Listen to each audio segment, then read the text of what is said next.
আসসালামু আলাইকুম এভরিওয়ান, স্বর্ণাজ কিচেনে আপনাদের স্বাগতম। কেমন আছেন সবাই? আশা করি আল্লাহ তাআলার অশেষ রহমতে সবাই খুব ভালো আছেন। আজকে আমি আপনাদের সাথে শেয়ার করব ভীষণ মজাদার দুইটি কাঁঠালের বিচি ভর্তার রেসিপি। আশা করি রেসিপিগুলো আপনাদের কাছে ভীষণ ভালো লাগবে। প্রথমেই এখানে আমি বন্ধুরা কাঁঠালের বিচি ভেজে নিচ্ছি। কাঁঠালের বিচিগুলোকে আমি একেবারে হাই হিটে ভেজে নিচ্ছি। আপনারাও যখন কাঁঠালের বিচি ভেজে নেবেন, ভর্তা করতে বা নিজেদের খাওয়ার জন্যই হোক না কেন, অবশ্যই বিচিগুলোকে হাই হিটে ভেজে নেবেন। কাঁঠালের বিচি সবসময় হাই হিটে ভেজে নিতে হয়, না হয় উপরটা অনেকটা শক্ত হয়ে যায়, তখন আর খেতে ভালো লাগে না, একটু রাবারের মতো হয়ে যায়। মোট কথা, আমি কিন্তু কথা বলতে বলতে আপনাদের সাথে কাঁঠালের বিচিগুলোকে খুব সুন্দরভাবে একটু পরপর নেড়ে চেড়ে ভেজে নিচ্ছি। আমি সবসময় কাঁঠালের বিচি ভর্তা করি এভাবে করে, বিচিগুলোকে ভেজে নিয়ে। অনেকে সেদ্ধ করে হাত দিয়ে একেবারে একটু চাপ দিলেই গলে যায়, কিন্তু আমার কাছে ওই ভর্তাটা একটু পানসে লাগে, তাই আমি সব সময় এভাবে করেই ভর্তাটা করে নিই। বিচিগুলোকে ভেজে নিয়ে এই যে আমি ঠান্ডা পানির মাঝে একটু ধুয়ে নেব। আজকে আমি বিচিগুলোকে ভেজে তারপর এই যে ঠান্ডা পানি দিয়ে ধুয়ে ভর্তাটা করে নিচ্ছি। আপনারা চাইলে বিচিগুলো ভাজার আগেও হালকা করে একটু ধুয়ে পানিটাকে একটু টিস্যু পেপার দিয়ে মুছে ভেজে নিতে পারেন। এখন আমি ওই একই প্যানে কিছুটা পরিমাণ দিয়ে দিচ্ছি তেল। তেলটা একটু গরম হয়ে আসার পর কয়েকটা শুকনো মরিচ ভেজে নিচ্ছি ভর্তাটা করে নেওয়ার জন্য। এখন আমি ভর্তা করার জন্য এক এক করে সব উপকরণগুলোকে ভেজে নেব। আমি সব সময় ভর্তা করি পেঁয়াজ, মরিচ, রসুন এগুলোকে ভেজে নিয়ে। অনেকে কাঁচা পেঁয়াজ দিয়েও ভর্তাটা করে থাকে, কিন্তু কাঁঠালের বিচি আপনি দীর্ঘক্ষণ যদি ভালো রাখতে চান, তাহলে অবশ্যই আপনাকে সব উপকরণগুলোকে এভাবে করে তেলের মাঝে ভেজে নিতে হবে। শুকনো মরিচ ভেজে নিয়েছি। এখন আমি এখানে বড় সাইজের একটা রসুনের কোয়া এভাবে করে যে সুন্দরভাবে খোসা ছাড়িয়ে নিয়েছি। এখন এই তেলের মাঝে একটু ভেজে নেব প্রথমে। এরপরে আমি এর মাঝে পেঁয়াজ দিয়ে দেব। যেহেতু রসুনগুলো একটু শক্ত টাইপের হয়, ভেজে নিতে একটু সময় লাগে, তাই আগে ভাগে একটু ভেজে এই যে এখন অ্যাড করে দিচ্ছি পেঁয়াজ কুচি। সেই সাথে অ্যাড করে দিচ্ছি এখানে 4টা কাঁচা মরিচ। মাঝখান থেকে কিন্তু আমি একটু চিড়ে দিয়ে দিয়েছি, না হয় ভেজে নেওয়ার সময় কিন্তু ফুটে গায়ে চলে আসবে, তাই মাঝখান থেকে সব সময় কাঁচামরিচ ভাজার সময় এভাবে একটু চিড়ে দিয়ে দেবেন। এই যে দেখুন বন্ধুরা, আমি কিন্তু খুব ভালোভাবে একটু কালার করে পেঁয়াজগুলোকে নেড়ে চেড়ে ভেজে নিয়েছি। আপনারা যদি কাঁঠালের বিচি ভর্তা একটু বেশি করে বানিয়ে 2-3 দিন রেখে খেতে চান, তাহলে অবশ্যই পেঁয়াজ, কাঁচামরিচ, রসুন সব কিছু এভাবে করে তেলের মাঝে খুব সুন্দরভাবে ভেজে নেবেন। আর এই ভর্তাটার থেকে ভীষণ সুন্দর একটা স্মেল আসে ভেজে নেওয়ার কারণে। এখন আমি এখানে একটা শিলপাটা নিয়েছি। কাঁঠালের বিচিগুলোকে ধুয়ে আমি পানি ঝরিয়ে সাইডে রেখে দিয়েছিলাম। এখন ভর্তাটা করে নেব। আমি কিন্তু সব সময় শিলে বেটে এভাবে করে ভর্তা তৈরি করি ম্যাক্সিমাম সময়, কারণ আমার কাছে শিলে বেটে যে কোনো টাইপের ভর্তা খেতে ভীষণ ভালো লাগে। আর এটার টেস্ট কিন্তু নর্মালি অন্য হাতে মাখা ভর্তা বা ব্লেন্ডারে তৈরি করা ভর্তার থেকে অনেক অংশেই ভালো লাগে। এই যে দেখুন বন্ধুরা, খুব সুন্দরভাবে কিন্তু আমি কাঁঠালের বিচিগুলোকে প্রথমবার পিষে নিয়েছি, পরে আবারও একবার একটু পিষে নিয়েছি। এখন আমি এখানে যে শুকনা মরিচ ভেজে রেখেছিলাম সেগুলোকে দিয়ে দিচ্ছি। এর উপরে আমি আরও সামান্য কিছু পরিমাণ এখন লবণ দিয়ে বেটে নেব। শুকনা মরিচের মাঝে লবণ দিয়ে এভাবে বেটে নিলে কিন্তু খুব সুন্দরভাবে বেটে নেওয়া যায়। এটা আপনারা জানেন কি না আমি জানি না, খুব সুন্দরভাবে কিন্তু একেবারে বেটে নেওয়া যায়, কোনো রকম ঝামেলা হয় না, বা ওই যে একটা নেতিয়ে নেতিয়ে যাওয়া ভাব ওটা কিন্তু একেবারেই থাকে না। এই যে দেখুন বন্ধুরা, এখন রসুন, কাঁচামরিচ, পেঁয়াজ আমি একসাথে খুব সুন্দরভাবে বেটে নিচ্ছি। আপনারা বিশ্বাস করবেন কি না আসলে আমি জানি না, এই ভর্তাটা আসলেই ভীষণ ভীষণ ইয়াম্মি। কাঁঠালের বিচি দিয়ে আমরা যে কোনো রেসিপি তৈরি করি না কেন, খেতে কিন্তু ভীষণ ভীষণ ভালো লাগে। আর এই ভর্তার তো কোনো জুড়িয়েই নেই, খুব খুব ভালো লাগে। আসলে কি কাঁঠালের বিচি ভর্তাটা করতে একটু ঝামেলা, যেহেতু পেটে নেওয়ার সময় অনেকটা ড্রাই হয় এই ভর্তাটা, তাই কষ্ট হয়। কিন্তু কষ্ট করে যদি একটু একবার এই ভর্তাটা কেউ করে নেয়, খাওয়ার পর কিন্তু সেই কষ্টটা আর মনে থাকে না, কারণ এতটা পরিমাণ টেস্ট এই কাঁঠালের বিচি ভর্তাটা আমার কাছে ভীষণ ভীষণ ভালো লাগে। আপনারা এই রেসিপিতে একবার হলেও ট্রাই করে দেখতে পারেন, আশা করি আপনাদের কাছেও ভীষণ ভীষণ ভালো লাগবে। এখন আমি বন্ধুরা এখানে কিছু ধনিয়া পাতা কুচি করে এভাবে দিয়ে এই যে বেটে নেব।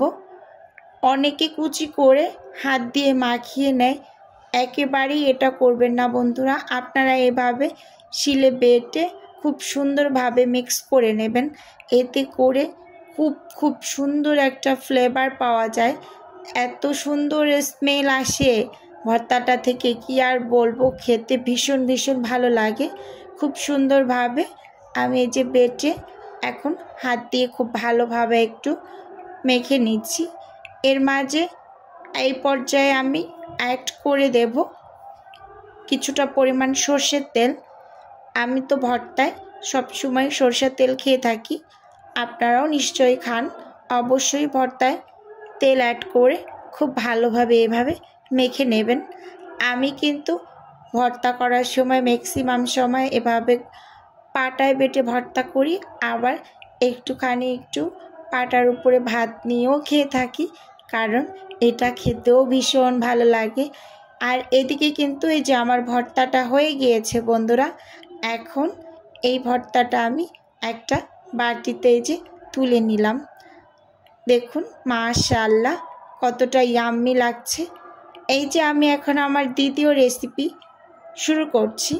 চুলোতে প্যান বসিয়ে এখন কাঁঠালের বিচিগুলোকে আমি আগে ধুয়ে নিয়েছি, এইবার টিস্যু পেপার দিয়ে খুব ভালোভাবে একটু মুছে এখন এই কাঁঠালের বিচিগুলোকে খুব ভালোভাবে নেড়ে চেড়ে সময় নিয়ে বন্ধুরা ভেজে নিচ্ছি। প্রথম রেসিপিতে কিন্তু আমি কাঁঠালের বিচিগুলো পরে ধুয়ে নিয়েছিলাম ভাজার, আর এখানে আমি আগেই একটু ধুয়ে খুব সুন্দরভাবে গা থেকে পানিটা টিস্যু পেপার দিয়ে মুছে এখন কাঁঠালের বিচিগুলোকে হাই হিটে ভেজে নিচ্ছি। আসলে কি কাঁঠালের বিচিতেও কিন্তু অনেক বেশি ময়লা থাকে, তাই বলবো সব সময় কাঁঠালের বিচিগুলোকে ভেজে বা আগে একটু ধুয়ে ভেজে ভর্তা করে নেবেন, কারণ এর মাঝে কিন্তু অনেক বেশি ময়লা থাকে। দেখুন বন্ধুরা খুব সুন্দরভাবে কিন্তু কাঁঠালের বিচিগুলোকে আমি হাই হিটে ভেজে এই যে তুলে নিচ্ছি। এরপর বন্ধুরা ওই একই প্যানে আমি কিছুটা পরিমাণ তেল দিয়ে দিচ্ছি। এখন আমি মরিচ ভেজে নেব ভর্তা করার জন্য। এখানে আমি এই যে 5টা মরিচ নিয়ে নিয়েছি। এই মরিচগুলো ঝালের পরিমাণ একেবারেই কম, তাই আমি একটু বেশি করে নিয়েছি। যে কোনো টাইপের ভর্তাতেই বন্ধুরা ঝাল যদি একটু বেশি করে দেওয়া যায় সেটা কিন্তু বেশি ভালো লাগে খেতে। এখন রসুন ভেজে নেব। রসুনগুলো যেহেতু একটু শক্ত টাইপের হয়, তাই আমি রসুনগুলোকে একটু আগে দিয়ে নরম করে বন্ধুরা ভেজে নেব। আসলে যে কোনো টাইপের ভর্তাতেই রসুনের পরিমাণটা যদি একটু বেশি দেওয়া যায় তাহলেই কিন্তু খেতে খুব ভালো লাগে। আমি সব সময় রসুন একটু বেশি দিয়ে থাকি ভর্তাতে। এই যে দেখুন বন্ধুরা, রসুনটাও খুব সুন্দরভাবে লাল লাল করে আমি ভেজে তুলে নিয়েছি। এখন ওই একই তেলে বন্ধুরা আমি পেঁয়াজ কুচি দিয়ে ভেজে নেব। আমি একটু বেশি করে কিন্তু ভর্তায় পেঁয়াজ ব্যবহার করছি। আমার কাছে ভর্তা মানেই পেঁয়াজ, রসুন, মরিচ একটু বেশি হলেই ভালো লাগে। তাই আমি সব সময় ভর্তা করার সময় সব কিছু একটু বেশি করেই দিয়ে নেই। এতে করে খেতেও খুব বেশি ভালো হয়। আর কাঁঠালের বিচি ভর্তায় পেঁয়াজ রসুনের পরিমাণটা একটু বেশিই লাগে। তাহলে এমনিতেই তো কাঁঠালের বিচি একটু মিষ্টি টাইপের হয়, আর পেঁয়াজও যেহেতু একটু হালকা মিষ্টি টাইপের, তাই পরিমাণে যদি একটু বেশি দেওয়া যায় তাহলে খেতে কিন্তু সত্যিই অসাধারণ লাগে। এই যে বন্ধুরা দেখুন, আমি কিন্তু এখানে পেঁয়াজও লাল লাল করে ভেজে নিয়েছি। এখন বন্ধুরা এখানে যে কাঁঠালের বিচিগুলোকে আমি ভেজে রেখেছিলাম এগুলোকে বেটে ভর্তাটা করে নেব। আসলে কাঁঠালের বিচি ভর্তা করার সময় একটু কষ্ট হয় প্রথমবার পিষে নিতে, কিন্তু বন্ধুরা আস্তে ধীরে যদি সময় নিয়ে এভাবে পাটায় একটু ধৈর্য সহকারে পিষে নেওয়া যায় তাহলে কিন্তু এই ভর্তাটা খেতে অসম্ভব ভালো লাগে। অনেকের দেখি আমি ব্লেন্ডারে ব্লেন্ড করে এই ভর্তাটা তৈরি করে, কিন্তু ব্লেন্ডারে এই ভর্তাটা বানালে কেমন যেন একটা আঠালো টাইপের হয়ে যায়, সেটা খেতে আমার কাছে খুব বেশি একটা ভালো লাগে না। তাই আমি সবসময় শিলে বেটে করে থাকি। শিলে বেটে করলে এই ভর্তাটা একটু ড্রাই টাইপের হয়, কিন্তু খেতে কিন্তু অসম্ভব লেভেলের মজা লাগে। দেখুন বন্ধুরা, এখানে আমি শুকনো মরিচ আর সামান্য কিছুটা পরিমাণ লবণ দিয়ে মরিচগুলোকে বেটে নিচ্ছি। খুব সুন্দরভাবে কিন্তু বেটে নেওয়া যায় মরিচের সাথে লবণ অ্যাড করে। আপনাদের এই টিপসটা দিয়ে দিলাম, সবসময় মরিচ এভাবে করে বেটে নেবেন। এখন আমি রসুন আর পেঁয়াজগুলোকে খুব সুন্দরভাবে এই যে বেটে নিচ্ছি, বেটে ভর্তাটা করে নেব। আসলে কি, ভর্তা মানেই তো বাঙালির একেবারে ভরপুর খাওয়া দাওয়া। বন্ধুরা অনেকেই কিন্তু কাঁঠালের বিচি খেতে পছন্দ করে, কিন্তু কাঁঠাল খেতে একদমই পছন্দ করে না। যেমন ধরেন আমি, কাঁঠাল তো একেবারে আমার মহাশত্রু, খেতে একেবারেই ভালো লাগে না, কিন্তু কাঁঠালের বিচি আমি ভীষণ পছন্দ করি। কারণ এটা আমি ভর্তা করে খুব বেশি পরিমাণে খাই, সেই সাথে আবার রান্না করেও খাই। মুরগির মাংস, গরুর মাংস, আবার চিংড়ি মাছ দিয়ে রান্না করলে তো কথাই নেই, অসম্ভব লেভেলের মজা লাগে। খুব ভালো লাগে কাঁঠালের বিচি আমার কাছে। আর ভর্তাটা কিন্তু আমি 2-1 দিন পরই করে থাকি। আর আমি যেহেতু ভাজা পেঁয়াজ মরিচ দিয়ে ভর্তা করি, এজন্য আমার এই ভর্তাটা একটু বেশি করে রাখলেও কোনো অসুবিধা হয় না। আমি বক্সে করে নর্মাল ফ্রিজে কিন্তু রেখে দিই, বেশ ভালো থাকে 2-3 দিন। এখন আমি সুন্দর করে একটু সরিষার তেল দিয়ে হাত দিয়ে মেখে নিচ্ছি। দেখুন মাখাটা দেখে আমার এখন আবারও একটু খেতে ইচ্ছে করছে। লবণটা চেক করে নিয়েছি। এখন আমি ধনিয়া পাতা কুচি করে দিয়ে এখন এই যে এটাকেও বেটে নেব। বেটে খুব সুন্দরভাবে হাত দিয়ে মেখে নেব। ধনিয়া পাতা সবসময় এইভাবে বেটে দেওয়ার চেষ্টা করবেন, এতে করে ভর্তা থেকে খুব সুন্দর একটা স্মেল আসে, খুব ভালো লাগে খেতে। ভিডিওর এই পর্যায়ে ছোট্ট করে আপুদের কাছ থেকে একটা লাইক চেয়ে নিচ্ছি। একটা লাইক দিয়ে ভিডিও দেখা কন্টিনিউ করবেন। আর ভিডিওটা যদি আপনাদের কাছে ভালো লাগে তাহলে অবশ্যই চ্যানেলটি সাবস্ক্রাইব করে পাশে থাকবেন। তাহলে বন্ধুরা আজকের ভিডিও এ পর্যন্তই রাখছি। এখন আমি ভর্তাটা একটা প্লেটে সার্ভ করে নেব। দেখা হবে নতুন কোনো ভিডিওতে, নতুন কোনো রেসিপিতে। আল্লাহ হাফেজ। আসসালামু আলাইকুম।